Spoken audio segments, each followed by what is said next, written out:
All right, y'all. So let me tell y'all a little bit. So I want to welcome you guys to Invading Spaces. We are 1 year old now. We've been leading for a minute. God had called me to do a Bible study. And you just be like, Lord, why me? But God know how you can get to people, not other people can get to people. And so basically, I feel like we're just leading a group of leaders at the end of the day. We all leaders in our perfected areas. And so now God is just allowing us to do that. So what we're doing, I love to hear different words from different people. I don't want to lead all week. I don't want to lead every week. You know what I'm saying? So I'm like, God, who you want to lead. And so this week, he has Stephanie leading. And I'm so thankful because I don't think I would have been able to lead today, honey, with my car. I hit my car today. So I'm thankful that the Lord knew beforehand what I needed. You know what I'm saying? But I met Stephanie a couple months ago, literally, at one church, and she sat right beside me. And God be knowing sometimes, and I'm a very outgoing person, so your girl talks to anybody. And we just had a quick conversation, and we just connected or whatever, and stayed connected ever since then. And I'm super grateful to know her. She's so selfless in everything she do. So I'm done talking. We are talking about rest tonight. And since it's all women, I hope we can have some real conversations of how y'all really be resting out here, okay? So Stephanie, honey, it is on you. You got it. If you need me, I'm here, but I'm going on mute. Hello, everyone. So this is my first time leading. Oh, it's echoing a little bit. So please bear with me. So for those of you that don't know me, my name is Stephanie. I'm presently a freelance creative. I'm an event planner, website designer, and I do a ton of other things, but we don't have all night. So I'm gonna leave it there. So some days I feel like I have a million things going on in my mind, projects, aspirations, desires, and furthermore. And although this ambitious mindset can be good, it's also very damaging and toxic at the same time. We all need time to rest. And with that, I'm going to give you our anchor scripture for the night. So we're going to go to Matthew 11 in the Message version. Matthew 11, and it's verses 28 through 30. Just type in the chat so I know you guys are there. Matthew what? Matthew 11 in the Message version.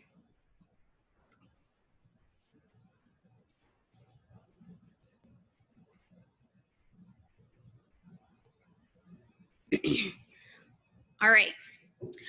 Are you tired, worn out, burned out on religion?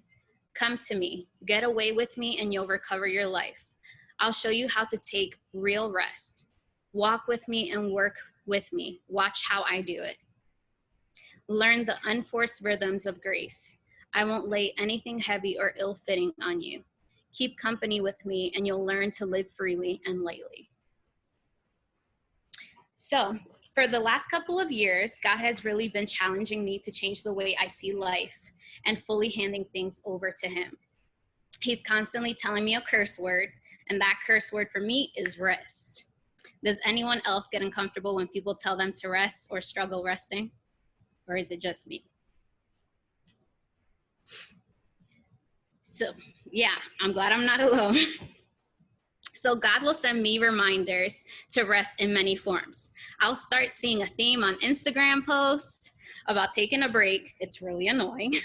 He will send my friends, my family. I'll hear it in a sermon. And when all else fails, he gives my body the last reminder. Now, many of you can understand living in busy cities that this is the culture. You live by the slogan, wake, hustle, sleep, and repeat. And that's if you get sleep. It's actually deemed as bad if you don't wake up early because the early bird gets the worm. And then you turn around, and it's also bad if you don't stay up late burning the midnight oil because obviously you're not working hard enough to build on your craft or your next business or whatever you're doing. So the narrative is to accomplish your 5-year plan today.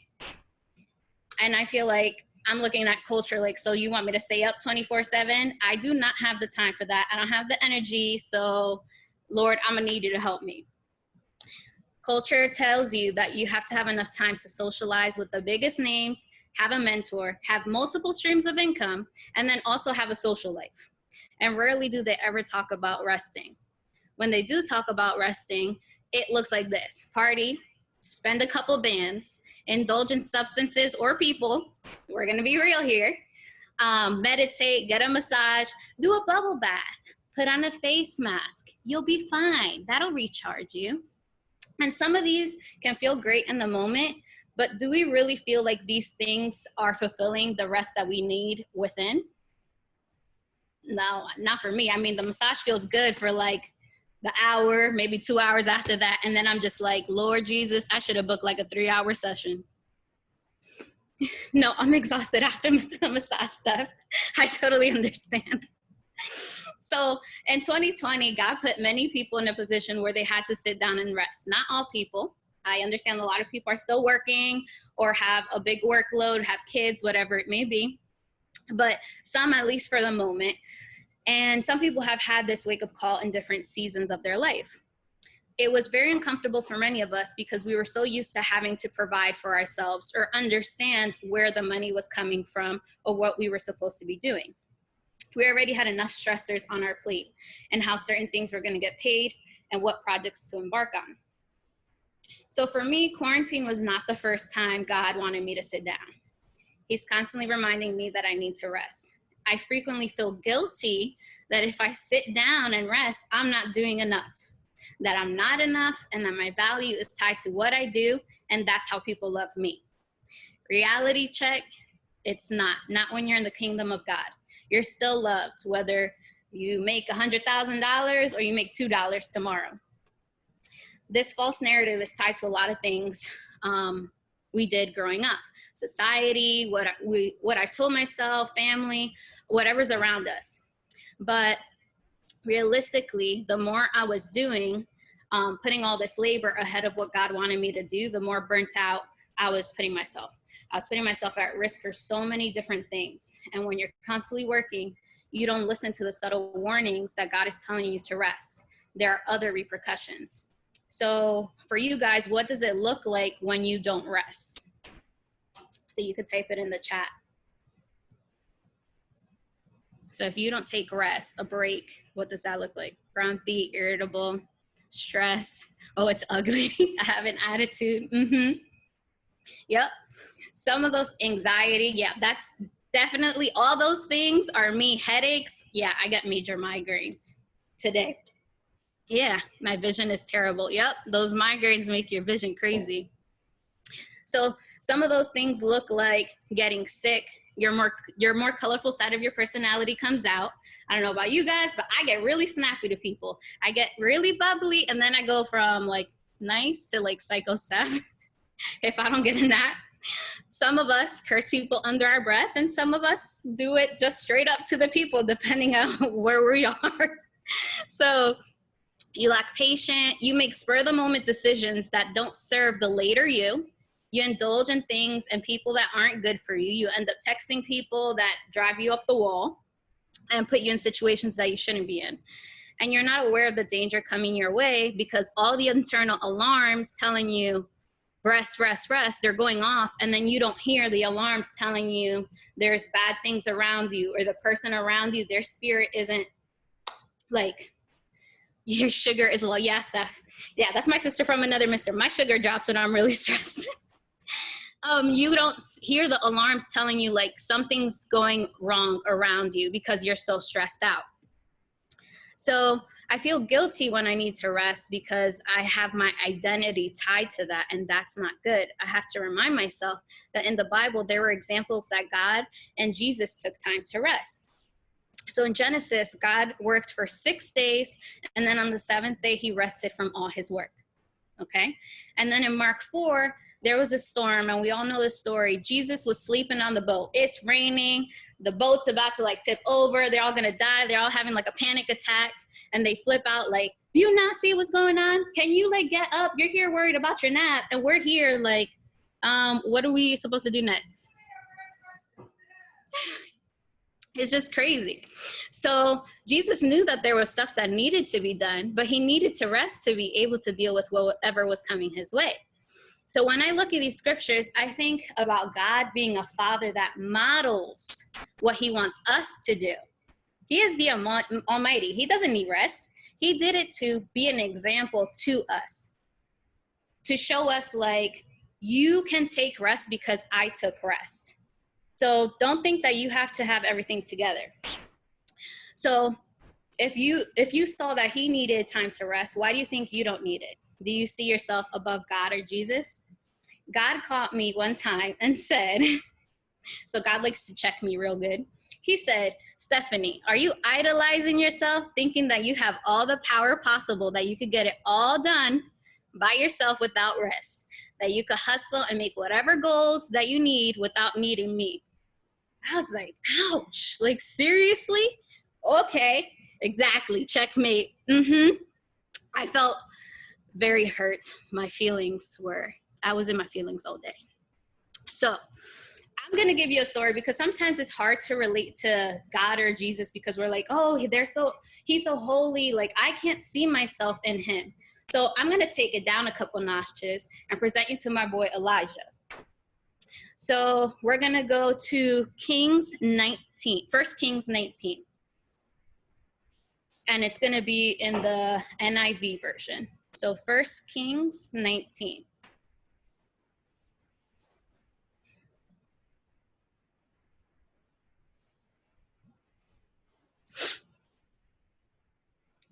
All right, so a little background story. Elijah was fleeing because Jezebel was trying to kill him, all right? So it says, while he himself went on a day's journey, verses 4-9, I'm sorry. So 1 Kings 19, verses 4-9. All right. While he himself went on a day's journey into the wilderness, he came to a broom bush, sat under it, and prayed that he might die. I've had enough, Lord, he said. Take my life. I'm no better than my ancestors. Then he lay down under the bush and fell asleep. All at once, an angel touched him and said, get up and eat. He looked around, and there by his head was some bread, baked over hot coals, and a jar of water. He ate and drank and then lay down again. The angel of the Lord came back a second time and touched him and said, get up and eat, for the journey is too much for you. So he got up, ate and drank. Strengthened by that food, he traveled 40 days and 40 nights until he reached Horeb, the mountain of God. There he went into a cave and spent the night. All right, so Elijah needed a nap and some snacks. So I don't know about you guys, but when I overwork myself, I get really cranky. I need a nap. I need some food. I'm like a toddler. So just give me what I need. And this is what God is sending him. He's sending him like, go take a nap and go eat. Like, I'm providing the food for you. Elijah was so worried about everything that he needed to do that he got to a point of burnout that he wanted to die.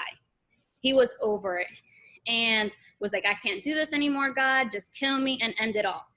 And I've been there. You get so tired of everything going on in your life and you're like, you know what, God, I'm done. I'm tired of everything going wrong. I feel like I don't have enough hours in the day. I'm always exhausted. I feel like people don't appreciate everything that I'm doing. And I can't fully see you in this right now, God. So you might as well take me right now because it's not going to make a difference because everything I'm doing is not moving forward. And I just want to trust you, God. I really do, but I just don't feel you in this. Have you guys felt like this, like Elijah, or felt like you just want to give up because you don't see God in your situation? Or you're feeling burnt out? Excuse me. So, in one of those times I felt like that, I had a revelation that hit me hard. The reason many of us have trouble resting and putting our faith and trust in God is because we're treating God as if he were human. We have trust issues with humans, and we're expecting God to show up as others have shown up for us or haven't shown up for us. We think that he's going to go back on his word like people in our lives have, but that is not his character. In Numbers, God tells us that it says that God isn't human, that he should not lie. He's not a human being that should change his mind. So does he speak and not act? And does he promise and not fulfill? We want to say that we have faith, but faith means complete trust and confidence in someone or something. Can you learn to let go of the things that God is telling you to put down for a moment, for a day or a season, forever? We have faith in him to fulfill. Will you have faith in him to fulfill the promises he made to you? You have to come to terms with the real answer that's inside your mind and your heart, people. If you're not honest with what's going on, that you don't fully trust him, you can't fix your relationship with him. You can't put like frosting over a pile of old food and be like, this is a great cake. No, like you need to be honest that these are not the ingredients. This is not working. Let me get it together.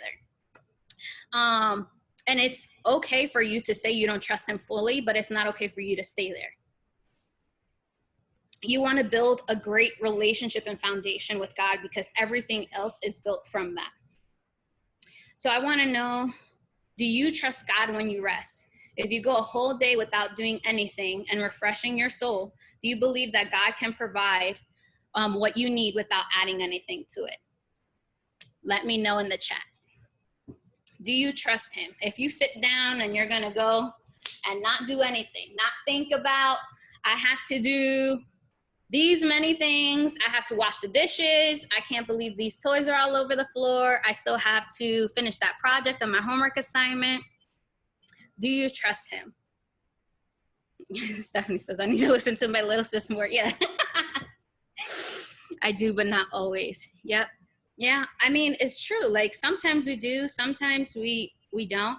He's done it before and he can do it again. Very true. Very true.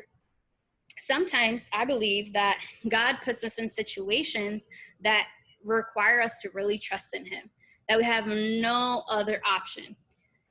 He'll put us in things that will have us grow our faith and rely on him.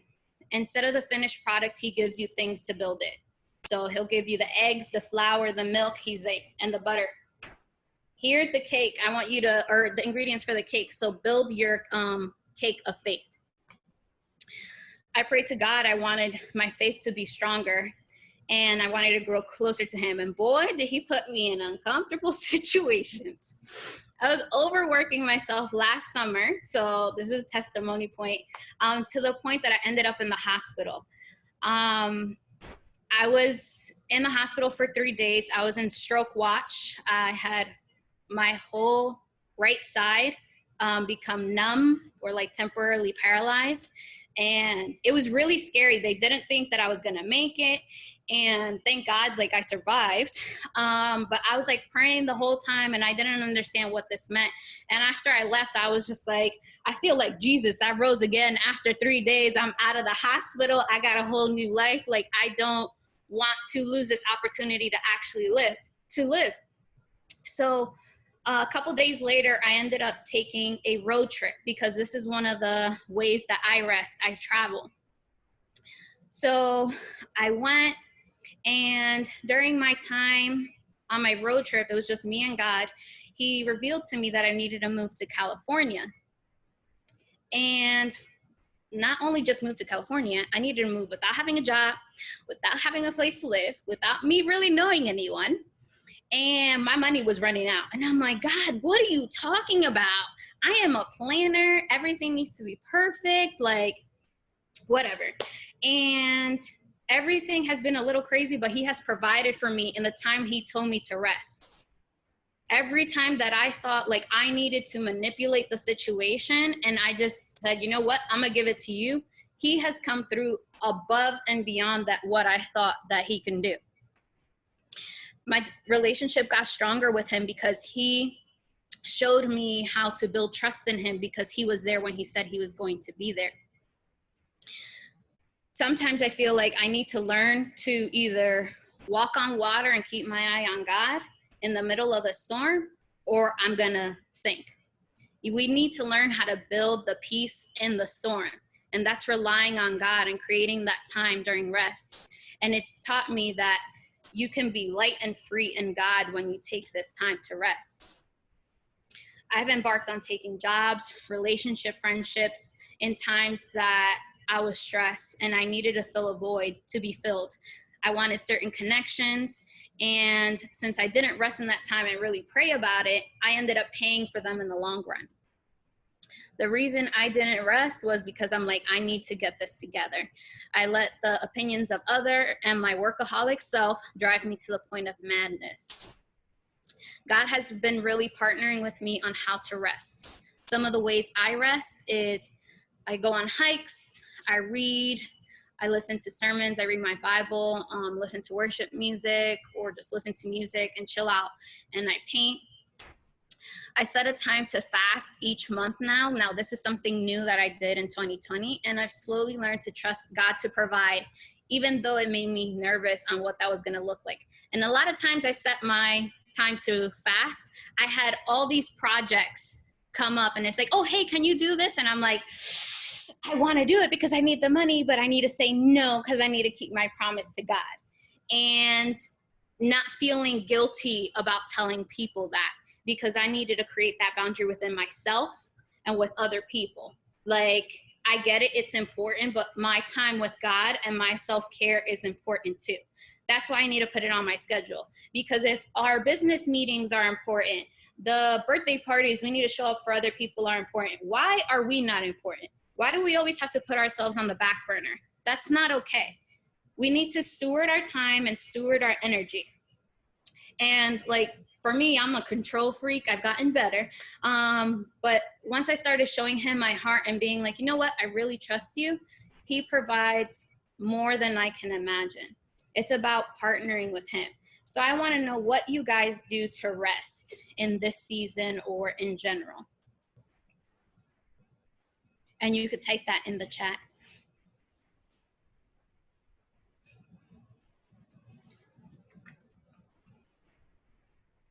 Ooh, I like that, Yadi. Sometimes we get mad that God doesn't show up in the plans we make when God never agreed to show up for them. Yeah, because we're making plans that he never said, like, this is what you're supposed to be doing. Movie dates, riding my bike, traveling, being on the couch, listening to music, social media apps, but limiting your time on them. Lay in bed and stare at the sky and converse with him or not say anything, cleaning. Yes, good, good. As I was resting, I wrote a book about it. Look what was birthed out of that time and rest. That's good. When kids are asleep, watch TV, not leaving the house. Yeah, me too. I don't want to really interact with people when I'm resting. I'm like, I just need to chill. Something fun, force myself to rest. Yes, good. So I'm going to give you a story of what happened to me last Sunday on my Sabbath day. So I was watching sermons online, and I was doing little projects. I'm going to be really honest. I was working even though I wasn't supposed to be working. And I was like, Steph, stop. You need to get away. You can't be on your computer. You can't be doing work. And I'm like, but it's only a little thing. I just need to do this flyer for this customer. I need to do this. And it's like from one thing to the other. And I'm like, no, I need to leave the apartment and leave my computer here. Not take a notebook, just go. So I'm really working on it, guys. This is something that God tries me on every single day. So I said I was going to go out and explore a bit. I'm going to get out away from my workstation. I grabbed my paints, my water, my canvas, and my tablecloth. Excuse me. So before I stepped out, something told me to grab another canvas. So for you guys that don't know, last weekend we were still kind of having the heat wave. So it was really hot. And I'm like, I'm not going to paint more than one painting. It's too hot to be out there for that long. But I'm like, whatever, I'm going to listen, just take the other canvas. I ended up getting in my car, listening to worship music, and I'm like, God, you show me where you want me to spend time with you today. So I drove without my GPS. I just kept driving around California. I really don't know where anything is besides the Target and the grocery store by my house. That's it. I'm literally always in my apartment. So I'm listening to the Holy Spirit and I'm driving around, and I turn left and I hear a voice say, you're going the wrong way. You need to turn around. And I'm like, okay. So I turn around and then I go back the other way, and I ended up seeing this bridge, and then all I hear is turn right. So I turned right, and then I ended up at this park, and I've never been there. And I was like, oh, okay, this is nice. This is a park. I could paint here. This is great. I thought I was going to end up at the beach looking at water, but I was like, whatever. I go park my car, and then I do a walk around to make sure this area is safe, because I'm a control freak. And then I was like, okay, I'm gonna get my stuff, get my paints. I go and set my paint on the table, let everything out. I even had this beautiful tablecloth. I look super extra. Everybody was looking at me like, who is this girl? Like, why is she bringing the tablecloth to the park and paint? Like, you look crazy. And I'm like, I'm just bougie. Just let me be. And as I'm setting out the paints, I feel someone staring at me, like, from behind. And I'm like, what the heck? Like, who is staring at me? And I see this old lady, like 100 feet away from me. So she smiles at me, and I have my face mask on, and I like smile back, but she can't see me. And I was like, okay, I'm gonna go back to getting my paints together. She walks towards me, and she has her little walker, and she parks in front of my table, and she's like, can she sit here? But she didn't speak English. And I'm like, yeah, it's fine. And I'm like, great, she's gonna be watching me. Like, I don't like people staring at me. I was just like, oh, great idea. I was like, I know why I brought the other canvas. And I asked her if she wanted to join me at the table, and it was a huge table. So she's like, oh, like, you sure? Like, and I'm like, yeah, sit down. And Google was not working. Google Translate, and I'm like, the time I need you to get it together, phone, you don't want to work. Great. So all I knew what to say was, hello. She was from Iran, so she spoke Farsi. I think that's how you say it. And she thought I was Muslim or Arab, and I get that a lot. And I was like, no, I have no idea what you're saying. And she kept going. She thought I was lying to her. And I'm like, no, I really don't understand you, lady. Like, you can sit down and we can paint.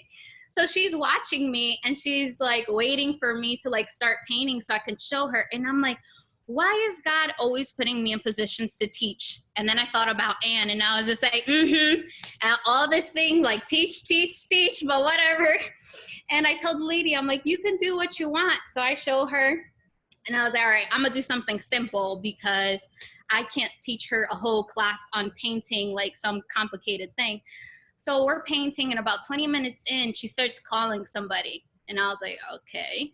And then she hands me her phone. And I'm like, girl, like, I don't like germs. Like, I don't even have my hand sanitizer. You're giving me your phone. And I was like, hello? And she's like, hi, this is Doña's daughter. I'm going to call her Doña. Doña's daughter, thank you so much for like sitting with my mother.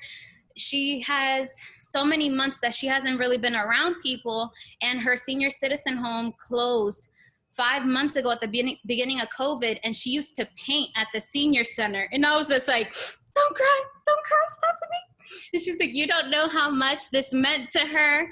And I was like, oh, this is great. Like, this is awesome. And she also reminds me of my grandmother. So it's like, we're both like getting something out of this.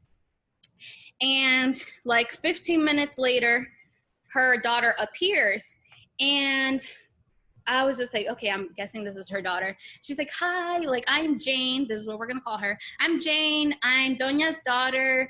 I do speak English. I just wanted to really thank you in person. And I really wanted to tell you something. And the lady starts crying. Like, her eyes are full of tears. And I was just like, oh my gosh. Like, I'm usually like good, not crying. But when I see other people crying, I'm like a mess. And I'm like, don't cry. Don't cry. And she's like, before my mother called me, I was praying to God that I needed friends, and I needed him to send me a friend. And I have been feeling for so long that God hasn't listened to me. Trying not to cry again. God hasn't been listening to me. And then as I finished the prayer, my mother called me, said that she just made a friend at the park. And I just started crying. And I was just like, oh my gosh, that's crazy.